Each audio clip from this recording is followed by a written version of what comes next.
अस्सलाम वालेकुम नाजरीन, मैं हूं रामीन सैयद और आप देख रहे हैं प्रोग्राम ज़ेरे बहस। नाजरीन, 6 जजेस के ख़त के मामले पर सुप्रीम कोर्ट ऑफ पाकिस्तान की तरफ से सो मोटो लिया जा चुका है और 30 अप्रैल को इस केस की समाअत का आगाज़ हो जाएगा। अब इस खत में जजेस ने अदलिया के कामों में एग्जीक्यूटिव की मुदाखलत का इल्ज़ाम आयद किया था और ये राय मांगी गई थी कि जब कोई मुदाखलत करे या उन्हें धमकियाँ दे तो इस सूरत हाल से निपटने के लिए क्या SOPs होने चाहिए वो वज़ा कर दिए जाएँ।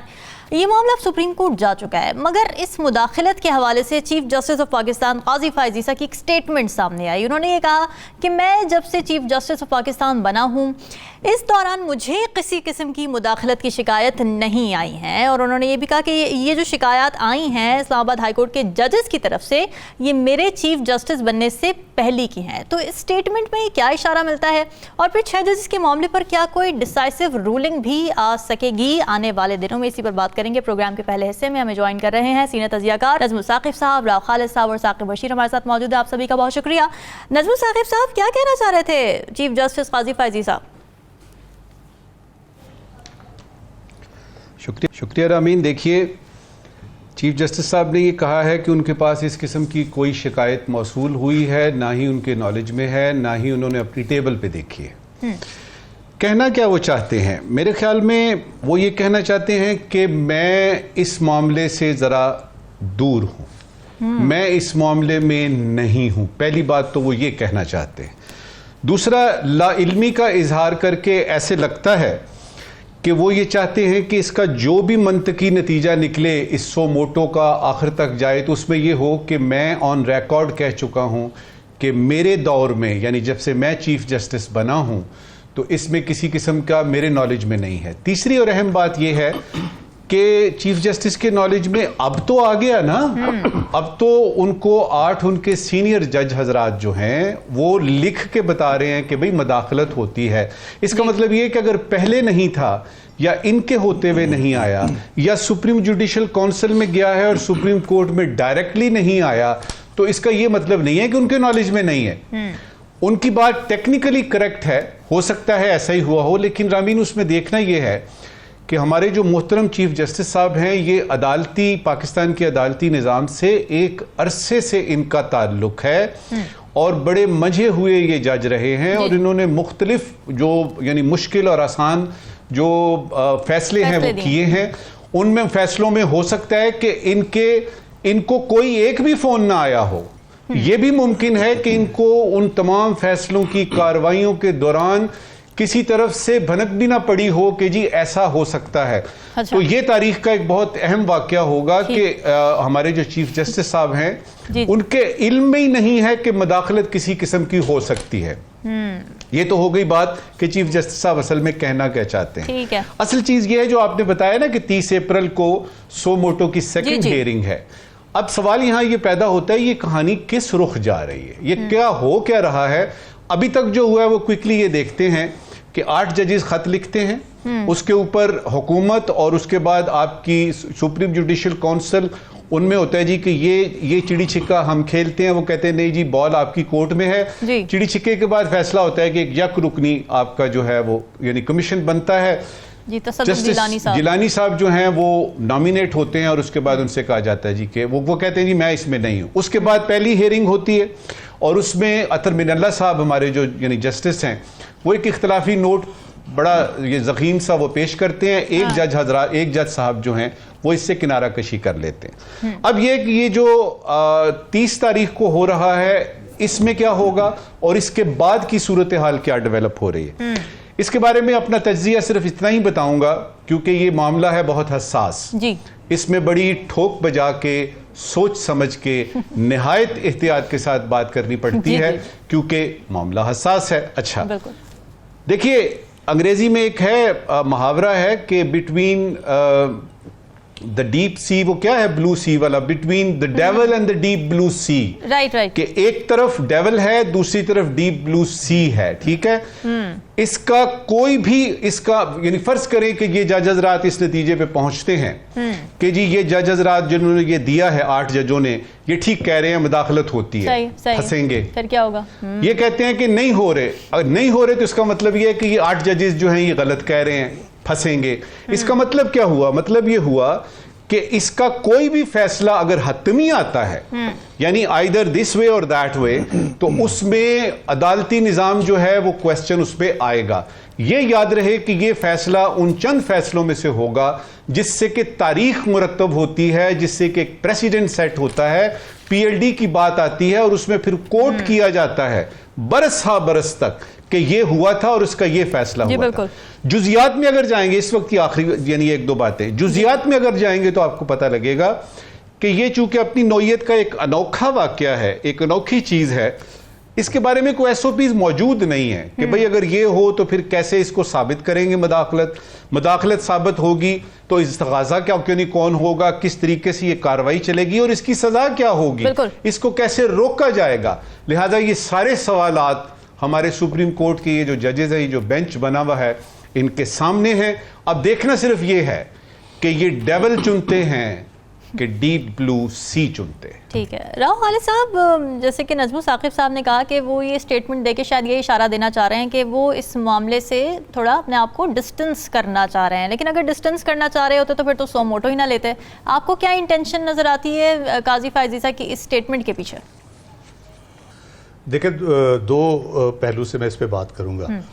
वो ये है कि हमारे यहाँ ये नहीं होता कि रोज कोई बैठा होता है वहां जाके कि ये केस इस तरह कर दें, ये केस इस तरह कर दें, इसको उस तरह कर दें, ऐसी तो बात होती नहीं है। हमारे यहाँ जितने भी केसेस में इस किस्म की शिकायत आती हैं वो बहुत high profile cases, Zulfikar Ali Bhutto से लेके नवाज शरीफ और बाकी बेनजीर भुट्टो, आसिफ जरदारी, इस टाइप के केसेस जितने हैं उसमें इस किस्म की शिकायत आती हैं। जस्टिस क्यूम का जो फ़ोन टैप हुआ था और सारा वो बताया गया था, उनको कहा गया कि सज़ा दें इनको, बीबी को और आसिफ जरदारी को। वो हाई प्रोफाइल केसेस में ये होता है, ठीक है।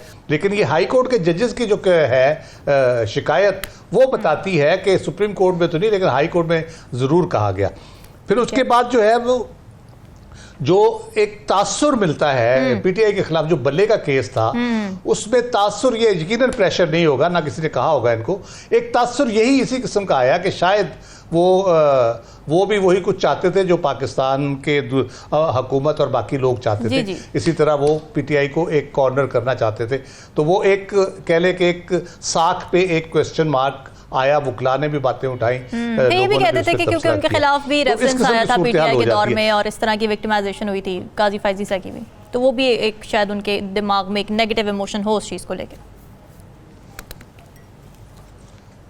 जी बिल्कुल। वो अच्छा, अब इसी से एक इम्पॉर्टेंट पहलू क्या निकलता है कि क्योंकि हाई प्रोफाइल केसेस होते हैं, सियासी मुखालफिन के केसेस होते हैं, तो पॉलिटिकल पार्टीज जो गवर्नमेंट में बैठी होती हैं वो बहुत ज्यादा इन्वॉल्व होती हैं इन सारे प्रोसेस में, वही इन्फ्लुएंस कर रही होती हैं, वो किसके जरिए करती हैं। तो ये इसका मतलब ये हुआ कि जब तक ये एलिमेंट उसमें ख़त्म नहीं होगा, जो सियासी इंतकाम हम जमातें एक दूसरे से लेती हैं, तो उस वक्त तक ये चीज़ें रुकने की सूरत पैदा नहीं होगी। आप लॉ बना लें, आप जो मर्जी कर लें, जब तक पॉलिटिकल लोग वो केसेस जो बनाते हैं उसका एक सर्टन उसका अंजाम चाहते हैं, सर्टन चाहते हैं। मरियम ऑन रिकॉर्ड है, वो कहते हैं कि जो हमारे साथ हुआ वो इमरान खान के साथ होगा तो हम समझे कि लेवल प्लेइंग फील्ड है। तो वो हो रहा है, इसका मतलब है कि उनकी ख्वाहिश तो बहरहाल मौजूद थी, उन्होंने उस पर जोर लगाया नहीं, लेकिन ख्वाहिश बहरहाल मौजूद थी। ठीक है जी, बिल्कुल। विक्टिम कंडेम नहीं किया, बल्कि उन्होंने कहा कि जी वो होना चाहिए, जो हमारे साथ हुआ वो उसके साथ होना चाहिए। तो हाँ, तो वो हाँ जी, तो उनकी ख्वाहिश भी थी। तो ये चीज़ें ख़त्म नहीं होगी। इस पर्टिकुलर केस पे अगर हम आए तो प्रपोजल मांगी चीफ जस्टिस साहब ने, 6 वो मीटिंग हुई इस्लामाबाद हाई कोर्ट की, उसमें एक एका नज़र आया हाई कोर्ट में, और उन्होंने बड़ी अच्छी उसमें मेरा डेलिब्रेशन हुई, रिकमेंडेशन भी देंगे। सबसे अच्छी बात जो वहाँ से सुनने में आई, साकिब बशीर साहब के ज़रिए हमें पता चला कि उन्होंने कहा है कि जी अब वो डायरेक्ट एक्शन लेंगे अगर कोई इस किस्म की इंटरफेरेंस होगी। That's the way to deal it.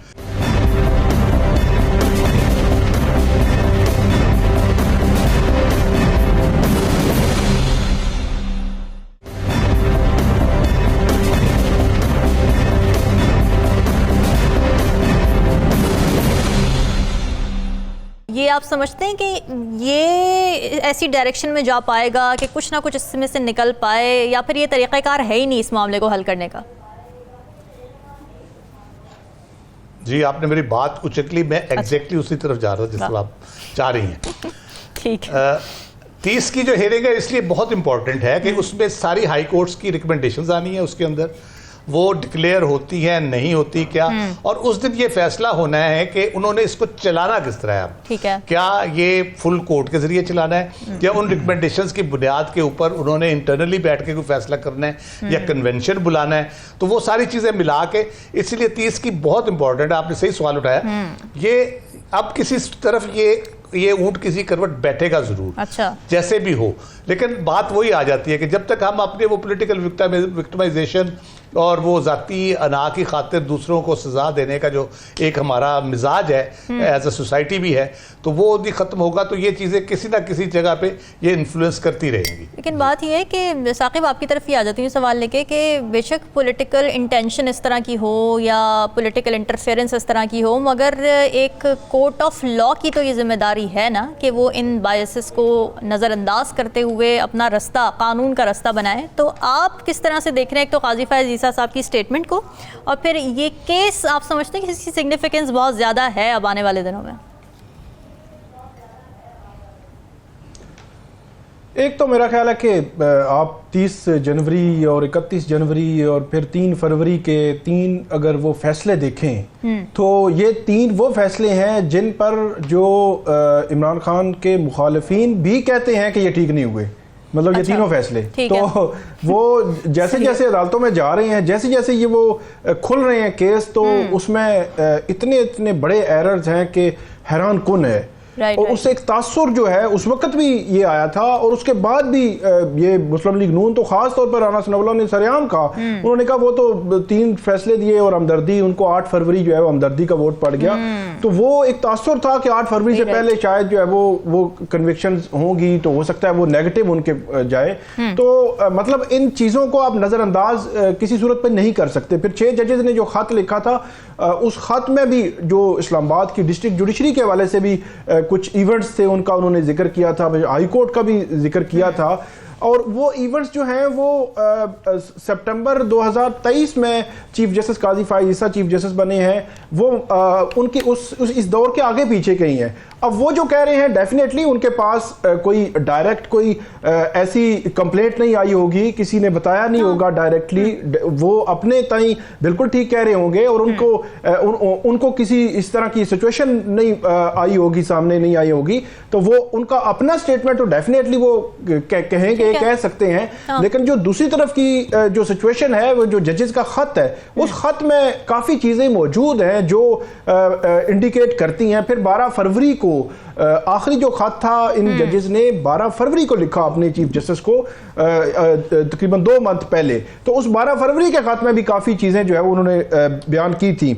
अगर हम बात करें कि अब होने क्या जा रहा है, हाँ। एक बात तो बड़ी क्लियर है कि 30 अप्रैल को ये लग रहा था, 3 अप्रैल को जब आज खुद नोटिस केस की समाअत हुई थी, तो उस दौरान चीफ जस्टिस काजी फैज़ ईसा उनकी जानिब से ये कहा गया था कि शायद आइंदा जो समाअत होगी वो फुल कोर्ट करेगी, मतलब पूरी सुप्रीम कोर्ट के तमाम जजेस करेंगे। ये एक तासुर था। फिर जब 9 अप्रैल को इसका ऑर्डर आया, तो ऑर्डर में भी जस्टिस अतर मिनल्ला जो है उन्होंने ये लिखा कि जो मुख्तलिफ सवालात थे, तो उन्होंने कहा आइंदा समाअत पे जो फुल कोर्ट है वो इन सवालात को देखेगी। लेकिन अब जो कल मीटिंग हुई है सुप्रीम कोर्ट में, जो supreme court practice and procedure act के तहत जो 3 जजेस की कमेटी है, उस कमेटी ने जो है वो 6 मेंबर बेंच ही, मतलब पहले 7 मेंबर बेंच था, तो जस्टिस याया अफरीदी जो है वो रिक्यूज कर चुके हैं, तो अब 6 मेंबर बेंच ही जो है वो इस केस को सुनने जा रहा है। इसमें 2-3 वजूहात जो है वो हो सकती हैं। एक वजह तो ये है कि जो कमेटी है उन्होंने यही डिसाइड किया होगा कि ये 6 जजेस जो है वो ये केस सुने, क्योंकि 184(3) आज खुद नोटिस केस में पहले तो ये होता था कि कोई अपील का राइट नहीं होता था। कोई भी अगर किसी का कोई ग्रीवियंस है और कोई एग्रीव्ड पार्टी है, तो उसके पास कोई फोरम ही नहीं होता था कि 184(3) में। तो supreme court practice and procedure act के बाद और उसके बाद जो लेजिस्लेशन हुई, उसके बाद कम से कम जो अपील का राइट मिल गया। अब अपील का राइट जो है वो देने के लिए फिर बाकी जजेस जो है वो उनकी मौजूदगी जरूरी है। अगर फुल कोर्ट सुनेगी तो वो हतमी होगा फैसला। अगर 6 जजेस सुनते हैं या 7 जजेस सुनते हैं, तो फिर उसके खिलाफ जो है वो अपील भी हो सकती है।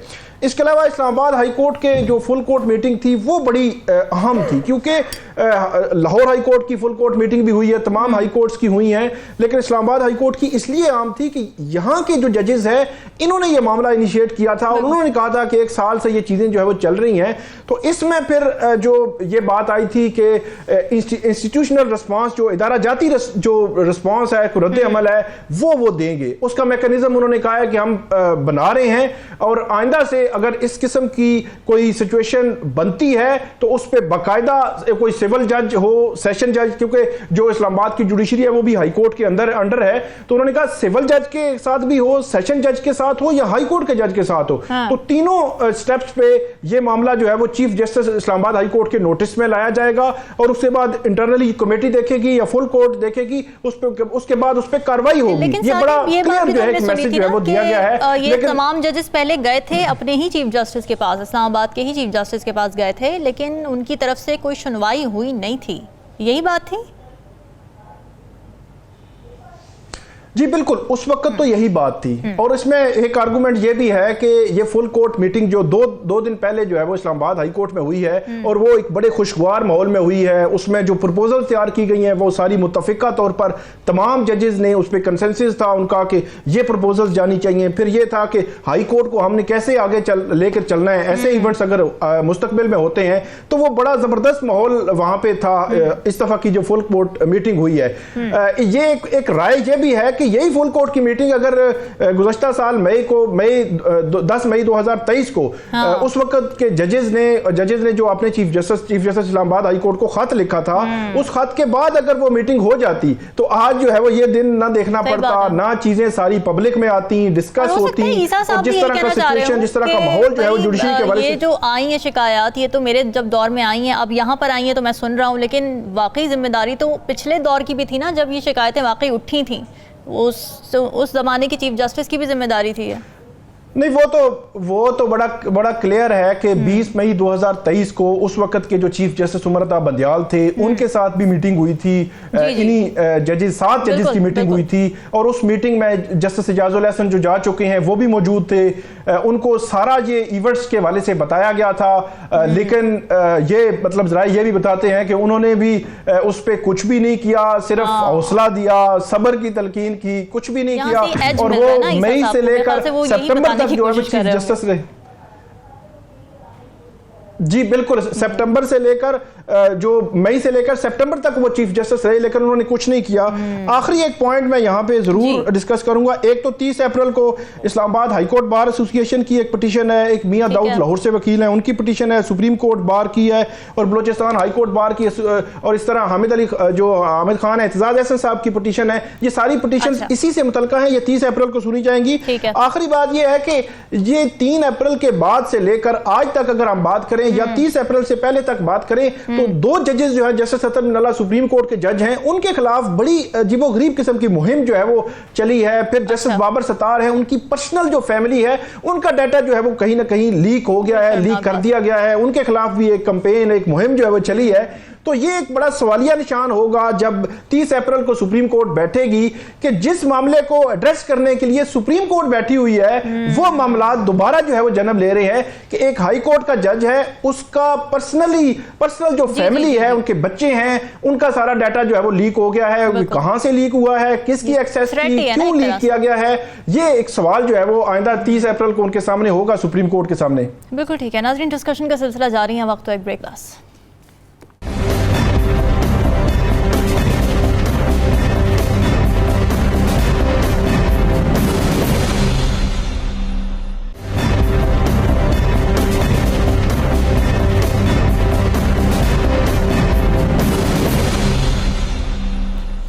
वेलकम बैक नाज़रीन। पीटीआई के लिए बैरूनी मुश्किलात तो हैं ही, मगर उनके अंदरूनी मसाइल भी हल होने का नाम नहीं ले रहे हैं। हर मौजू पर हर रहनुमा का एक डिफरेंट स्टेटमेंट, एक डिफरेंट पॉइंट ऑफ व्यू सामने आ जाता है और इस हवाले से फिर ये सवालात उठते हैं कि क्या ये रहनुमा मीडिया को अट्रैक्ट करने के लिए ख़ुद से आके इस तरह के डिफरेंट बयानात देते हैं, या फिर जो बानी साहब अडियाला जेल में बैठे हुए हैं वो कुछ ऐसी बातें, कुछ मिक्स्ड मैसेजेस दे देते हैं लोगों को जो कि फिर बाद में उनकी शर्मिंदगी का बायस बनते हैं। अब अगर पब्लिक अकाउंट्स कमेटी की चेयरमैनशिप के मामले को ले लिया जाए तो उसमें भी मुतज़ाद बयान सामने आते रहे। पहले नाम सामने आता रहा कि जी शेर अफजल मरवत साहब को इसका चेयरमैन बना दिया जाएगा, मगर फिर नाम आ गया सामने सुन्नी इत्तेहाद काउंसिल के सरबराह हामिद रज़ा साहब का। फिर इस हवाले से भी कंफ्यूज स्टेटमेंट सामने आ दी कि मिलकर बैठना है कि नहीं, मुफाहिमत करनी है कि नहीं, मुज़ाहिमत करनी है कि नहीं। तो इस हवाले से भी हम देखेंगे कि अब चूँकि तहरीक का भी आगाज़ हो चुका है, एक हम देख रहे हैं कि मुज़ाहिमती तहरीक शुरू हो चुकी है, उसमें भी तुंदो तेज़ बयानात का सिलसिला शुरू हो चुका है। अली अमीन गंडापुर साहब जो KP के वज़ीर आला हैं, उन्होंने ये धमकी दे दी कि जी अगर हमें हमारा मैंडेट वापस नहीं किया गया तो फिर हम इस्लामाबाद पर चढ़ाई करेंगे, इस्लामाबाद पर कब्ज़ा कर लेंगे। अब हुकूमत इससे तशवीशनाक बयान दे रही है। तो सवाल यही है कि क्या इस तरह की बयानबाजी PTI के कॉज को हेल्प करेगी या फिर मज़ीद हर्ट करेगी? राव खालिद साहब, क्या लगता है आपको, ये बयानात जिस तरह के सामने आ रहे हैं, इससे PTI को फ़ायदा होगा या नुकसान होगा? देखिए, वो कहते हैं कि बदनाम जो होंगे तो क्या नाम ना होगा। अच्छा। तो ये वो चीज़ें हैं जिनके बातें हमारी हम कहते थे जब 90s में शुरू किया मुस्लिम लीग नून ने अपना ऑफिस बनाया, फैक्स बनी, तो वहाँ पे वो लिखी लिखाई खबरें आती थी, तो वो रिपोर्टर को बड़ी आसानी होगी, उसने अपना नाम ऊपर लिखना और डेस्क पे पकड़ा देनी। सही। तो हम उसको कहते हैं स्टेटमेंट जर्नलिज्म का आगाज़ हुआ जहाँ से कि हम बयानबाजी में लग गए सारे साफ़ी आहिस्ता आहिस्ता, इसका बयान और उसका बयान उसका। तो जो इन्वेस्टिगेटिव जर्नलिज्म है, जो खबर होती है सही, उस पर काम। अब आप देखेंगे 1-2 नाम आपको मिलेंगे जो इस किस्म का काम करते हैं। ज़्यादातर बयानबाजी चल रही होती है कि इसने ये कह दिया, उसने वो कह दिया, उन्होंने भांडा फोड़ दिया, उन्होंने तबाही फेर दी। तो इस किस्म के यानी बयानात आप रोज़ पढ़ रहे, कुश्तों के पुश्ते लगा दिए, तो ये इस किस्म की चीज़ें आपको सुनने को मिलती हैं। तो बयानबाजी पे आजकल सारा कुछ चल रहा है, सोशल मीडिया हो, हमारा मेन स्ट्रीम मीडिया हो, तो उसके ऊपर आप देखेंगे कि खबरों पे तो उस तरह से होता नहीं है। तो ये चल रहा है। लेकिन जहाँ तक हम अगर PTI की हम बात करें बतौर जमात उसकी, तो ये बाकी जमातों में भी प्रॉब्लम है। जो बयानबाजी का है, जावेद लतीफ़ साहब और राना सनाउल्लाह भी मौजूद हैं, ख्वाजा साद रफ़ीक भी हैं एक जमात में, वो भी बयान देते रहते हैं। तो किसी ज़माने रज़ा रब्बानी पीपल्स पार्टी में बयान दिया करते थे, उनके भी कुछ एक आध और भी एक सेनेटर भी थे, उनका भी हुआ था, उनको भी नोटिस किया था इन्होंने। तो ये मामला पॉलिटिकल पार्टी में चलते रहते हैं। लेकिन पर्टिकुलरली PTI की अगर हम बात करते हैं तो वो उनके पास ऑप्शन क्या है? एक हम अक्सर बात करते हैं, हमने आज भी मेरा ख्याल है हमने जो मौजू चुना वो यही था कि मफाहमत और मज़ामत की बात की है। अब मज़ामत क्या है बुनियादी तौर पे? एहतजाज और मज़ामत में हमें फ़र्क करना चाहिए। मज़ामत ये नहीं है एक बंदा मुझे थप्पड़ मारा है, मैं मुंह पे हाथ रख लूँ और वो कहे ये मज़ामत कर रहा है। तो ये तो पुलिस वालों का काम है, वो इसको मज़ामत समझते हैं कि मैंने थप्पड़ मारा तो उसने हाथ क्यों रखा मुँह के ऊपर। तो ये उस तरह की मज़ामत ये उस तरह से नहीं है। या मरियम नवाज साहबा ने एक वक्त में कहा था कि मज़ामत होगी तो मुफाहमत होगी। वो एस्टेब्लिशमेंट को एड्रेस करके उन्होंने कहा था, वो पॉलिटिकल पार्टीज़ का आपस में मसला नहीं था। वो कहते थे हमारा तो इमरान खान ने उसके वारसों से जो है या मालिकों से झगड़ा है हमारा, तो वो उस किस्म के होते हैं। यहाँ पे तो ऐसी कोई बात उस तरह से नज़र नहीं आ रही। बयान की बात है, एक इमरान खान साहब ने बयान दिया था, मुझे तो लगता है उन्होंने दिया ही इसलिए था कि ताकि उनके ऐसे बयानों पर पाबंदी लग जाए और उनको बयान ना देना पड़े।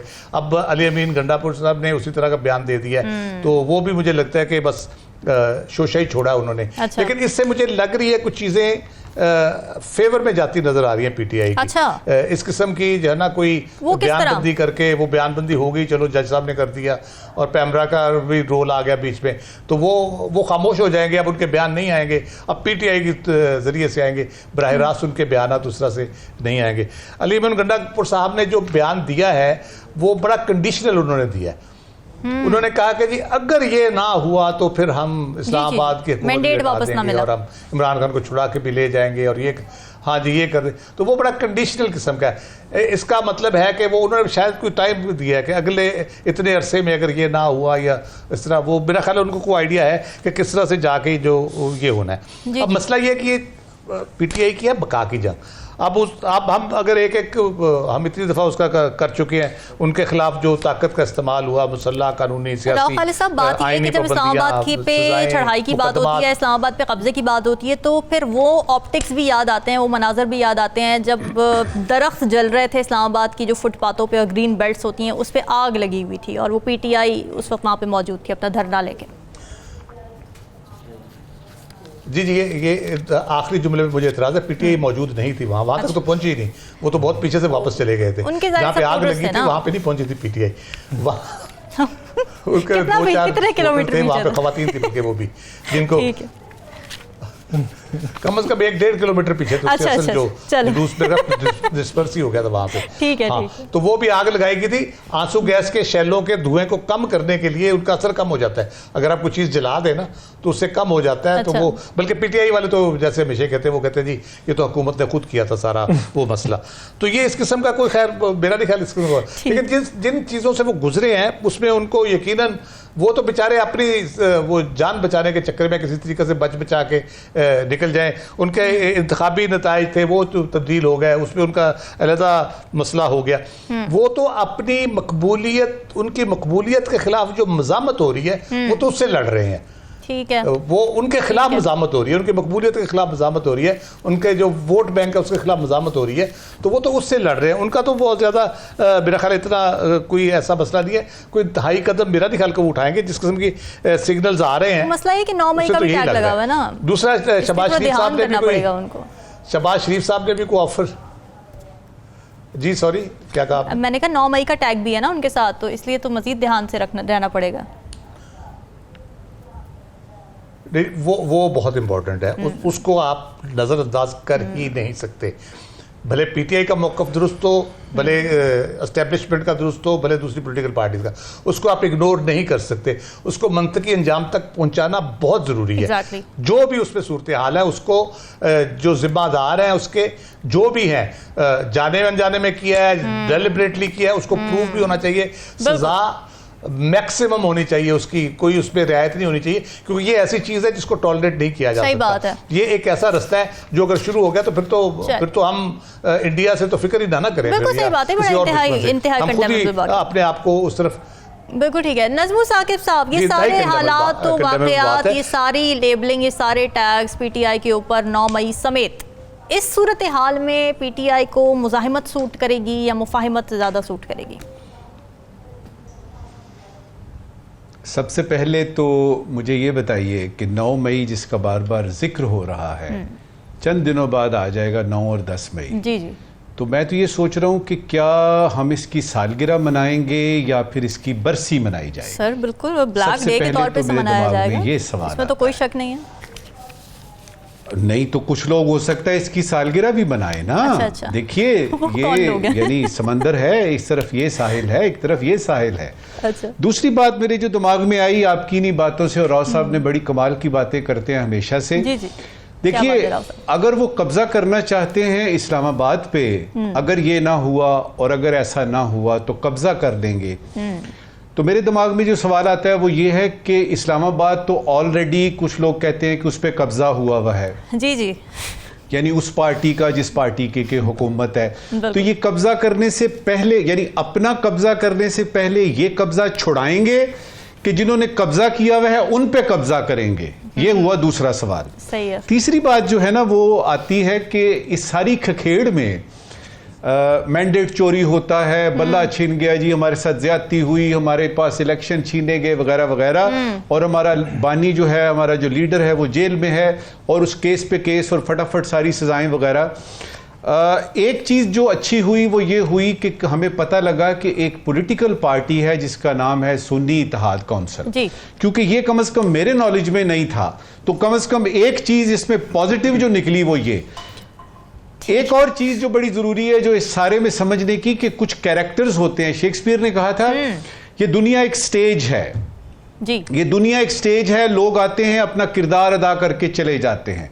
वो कौन साहब थे वो जिन्होंने के बड़ी मुसीबत डाली हुई थी पीटीआई को, शायद अकबर एस अहमद करके को नाम था उनका।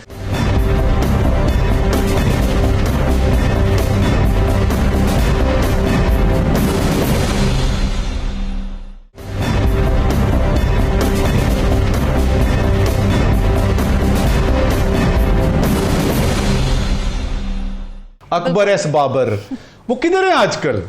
आपने कुछ दिनों से उनको देखा, उनको सुना, उनका कुछ पता है कि वो कहाँ, वो क्यों नहीं है सामने? बल्ले के निशान के खिलाफ एक मैंडेट था उनके पास, वो उन्होंने पूरा किया। अब ठीक है, नजर नहीं आ रहे वो। जनाब अली, दो वजूहात, तो जी बिल्कुल ठीक, काम पूरा हो नहीं, उनका काम पूरा नहीं हुआ, उनके जिम्मे जो काम लगा हुआ था वो खुदा न खास्ता, वो आप ये तो काम पूरा होने का मतलब ये होता है कि पूरे हो गए ना, फौत हो गए, ऐसी बात नहीं है। उनके जिम्मे जो काम लगा हुआ था वो पूरा हो गया, ठीक हो गया। अच्छा जी, अब वो मैं शेक्सपियर की आपको बात बता रहा था कि ये दुनिया एक स्टेज है और इसमें हम लोग आते हैं, अपना अपना किरदार जो हमें तफवीज किया हुआ होता है उसको अदा करते हैं और चले जाते हैं। जिस तरह एक ज़माने में हमें पता लगता था कि मौलाना ताहिरुल कादरी साहब कहीं से आ गए हैं, वो कुछ देर यहाँ पे यानी तशरीफ फरमा रहे हैं, उनका काम हुआ और वो चले गए। इसी तरह ये जो अकबर नामी साहब हैं ये भी चले गए। इनके जाने की जो दूसरी वजह है वो ये है कि एक काम जो ऑलरेडी हो रहा है पीटीआई के अंदरूनी खलफशार के तौर पे जो सामने आ रहा है, भाई एक तबाही ऑलरेडी हो रही है, उसमें आदमी क्या जाके करेगा, वो तो खुद ब खुद काम हो रहा है। और उसमें ये लगा मुझे कि ये सारी सजाएं, खान का जेल में जाना, पीटीआई का बल्ला छीनना, इलेक्शन में मैंडेट का उनके तई चोरी होना वगैरह, इसके अभी उन्होंने सर मुंडवाया ही था। तो जिस तरह लाहौर में ओले पड़े ना, जी अभी सर मुंडवाया ही था कि ओले पड़ते हैं कि इसमें सरबराह कौन है भाई। हाँ। 5 तो इन्होंने फोकल पर्सन्स बनाए हैं कि जो जेल में मुलाकात होगी उसका। इससे क्या पता लगता है कि पार्टी मुकम्मल तौर पे शिकस्त व रेख्त का शिकार है, टूट फूट का शिकार है।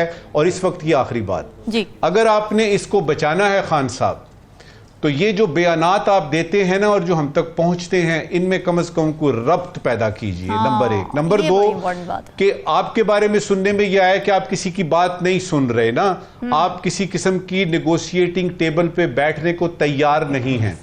तो अगर तो आपका ये ख्याल है कि एहतजाज करके, मज़ाहमत करके और कोई कंटेनर वगैरह डाल के आपका ये मसला हल हो जाएगा, तो लिख लीजिए इसको, नविश्ता दीवार पढ़ लीजिए। इसका कोई किसी किस्म का चांस नहीं है, ये नामुमकिन बात है।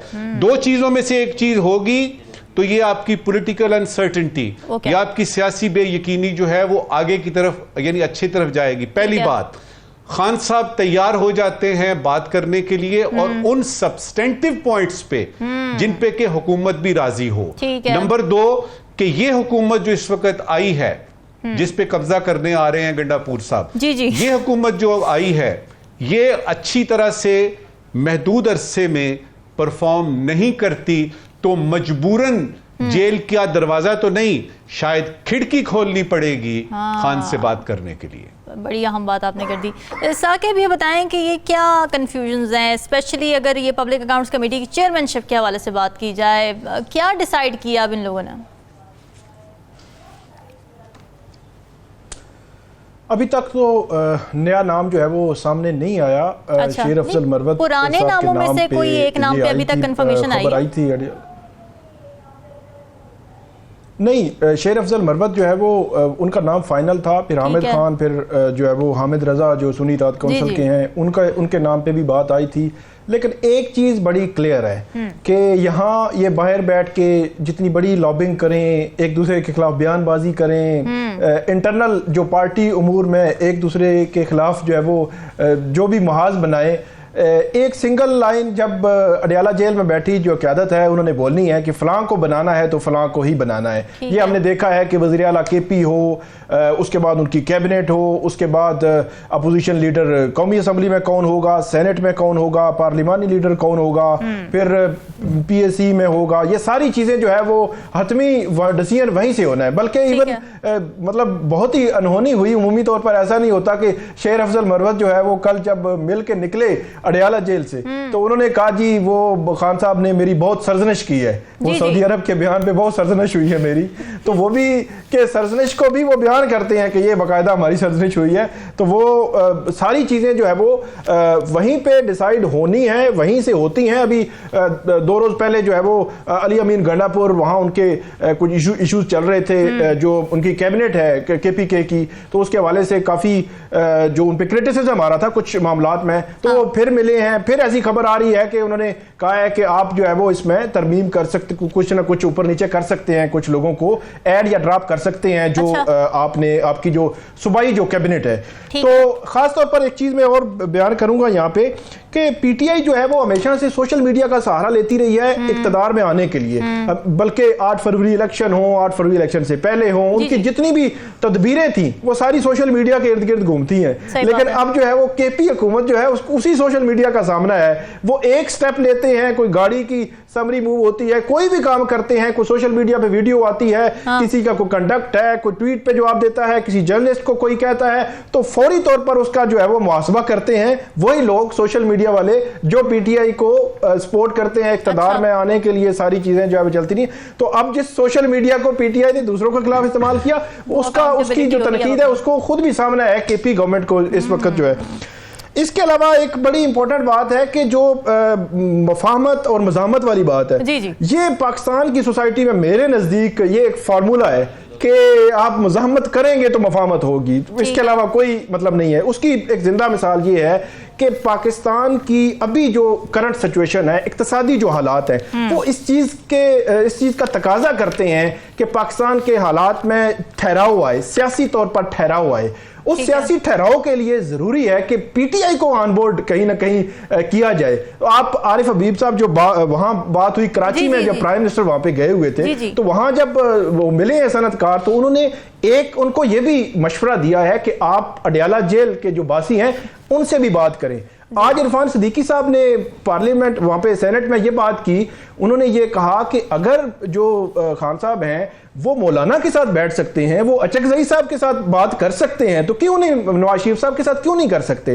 तो मेरा ये ख्याल है कि जब वो मज़ाहमत बढ़ रही है, डेफिनेटली उनका एहतजाज, आज भी एहतजाज था, वो कर रहे हैं और उनकी कोशिश वही है। जो शिबली फराज हैं उन्होंने भी बात की, बड़ी डिटेल उनकी एक स्टेटमेंट आई, उन्होंने एक गुफ्तगू की और उस गुफ्तगू का जो मरकज था वो यही था कि हम बात करने के लिए तैयार हैं। अब गिव एंड टेक, तो वो फिर वही कहते हैं ना कि हम बात करने के लिए तैयार हैं, कुछ ना कुछ तो हमें आपको देना ही पड़ेगा। फिर एक हाँ, ये सवाल जो है बहुत इंपॉर्टेंट है। और जो अडयाला जेल में बैठी क़यादत है वो तो डेफिनेटली उन्हीं से बात करने के लिए तैयार हैं, जिनको कहा जाता है तैयार नहीं है। लेकिन जो उनकी बाहर की आदत है वो कहीं ना कहीं जो पॉलिटिशियन है, सियासतदान है, उनके साथ भी बैठने के लिए तैयार है।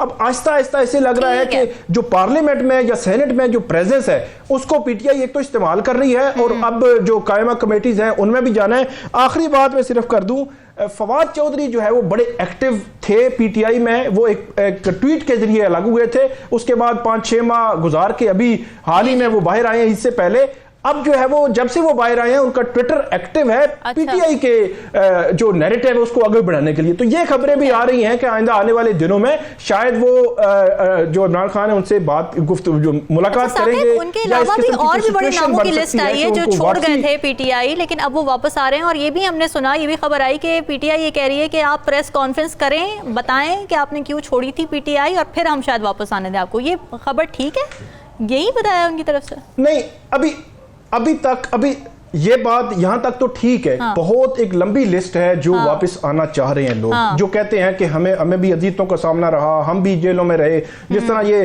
फवाद चौधरी हैं, इनके हवाले से खुद जो बानी पीटीआई हैं वो कह चुके हैं पिछले अरसे में कि इनको मेरे खिलाफ वादा माफ गवाह बनाने की कोशिश की गई, वो नहीं बने। 6 माह उन्होंने जेल जो है वो काटी है।